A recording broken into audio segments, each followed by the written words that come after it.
To a developing story, a social media firestorm is breaking out right now over a tweet by comedian Kathy Griffin about President Donald Trump. We're not going to show you the tweet because it's graphic nature, but we can tell you it includes a picture showing Griffin holding a mock decapitated head of the president. Hold it now.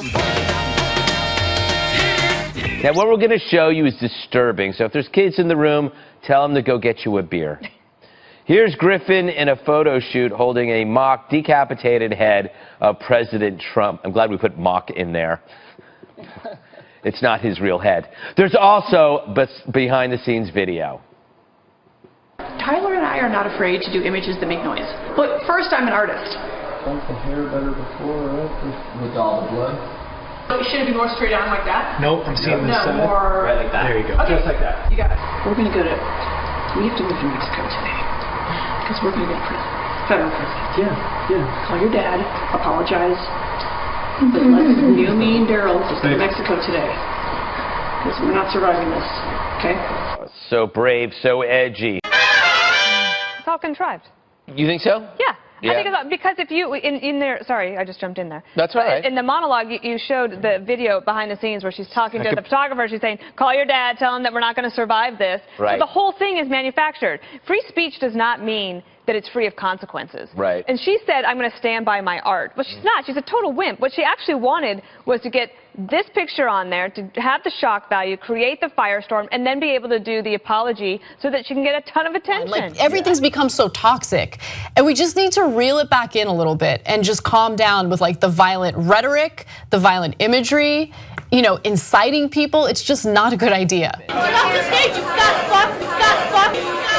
Do you think, I mean, she's trying to be shocking, but it just feels so sad that you have to resort to this. And it was pre-planned. I mean, this is what she already knew what she was doing. No, it seemed desperate. She wanted the attention, and she got it. Now we don't know whether she's going to pay the price for it. Do people want to watch New Year's on CNN and then think of Kathy Griffin holding a bloody Trump head? Hello. Hi. Hey. Hello. Good evening. Happy New Year. Happy New Year, everybody. They're very friendly. I'm very lifelike. You're very lifelike. I may be more lifelike than you are. Because I remember some knucklehead hung Obama in effigy. It was covered on CNN wall to wall. Or the rodeo clown. Or the rodeo clown. No, he lost his job. He lost his for life. Job for banned that. for life from the rodeo. This is infantile. This is childish. This is worse than political correctness. The firestorm over this clown act mocking the president has created a firestorm of its own. He put on an Obama mask. He's a rodeo clown.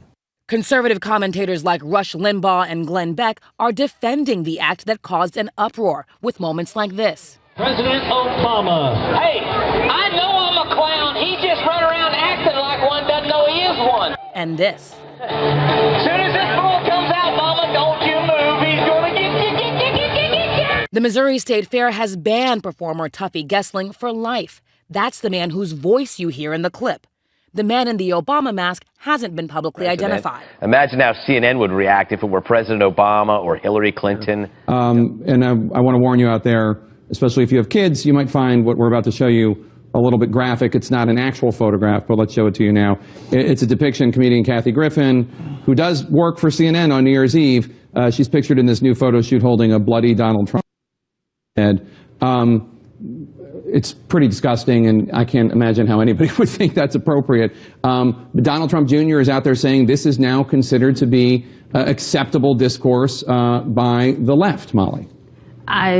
Who is saying it's acceptable discourse exactly? Don Trump Jr. said that. Who is saying it's even discourse? I mean, I have a hard time bringing myself to care about something like this. I think it just speaks to the need to see themselves as a victim that they have, that they're constantly being persecuted. It's constantly... The Trumps you're talking about. The Trump people are constantly having to point to the elites who are looking down on them. Of course, like, comedians and celebrities say dumb stuff and do dumb stuff, and violence is not appropriate, but I just don't think that that's the source of President Trump's problems. David? I think we've got much bigger issues to focus on than Kathy Griffin.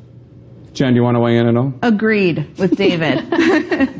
Yeah, or talking about Mrs. No, there's nuts on both sides, Juan. The difference is the media outrage is different, Republican or Democrat. No, I'm saying we should be outraged at Kathy Griffin, but let's not engage in selective outrage. Let's understand that the media is engaging in selective outrage. I don't care what she does. She's not even that funny. We have polarized politics, and it invites this kind of offensive display, and I think it should stop. The worst thing about that was said to President Obama was by Bill Clinton.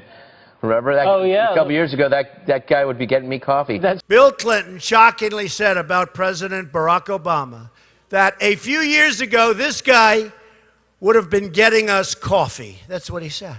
Hey everybody, it's me, Kathy Griffin. I sincerely apologize. I am just now seeing the reaction of these images. I'm a comic. I crossed the line. I moved the line, then I cross it. I went way too far.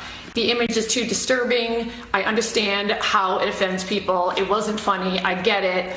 I've made a lot of mistakes in my career. I will continue. I asked your forgiveness, taking down the image, going to ask the photographer to take down the image, and I begged for your forgiveness. I went too far. I made a mistake, and I was wrong.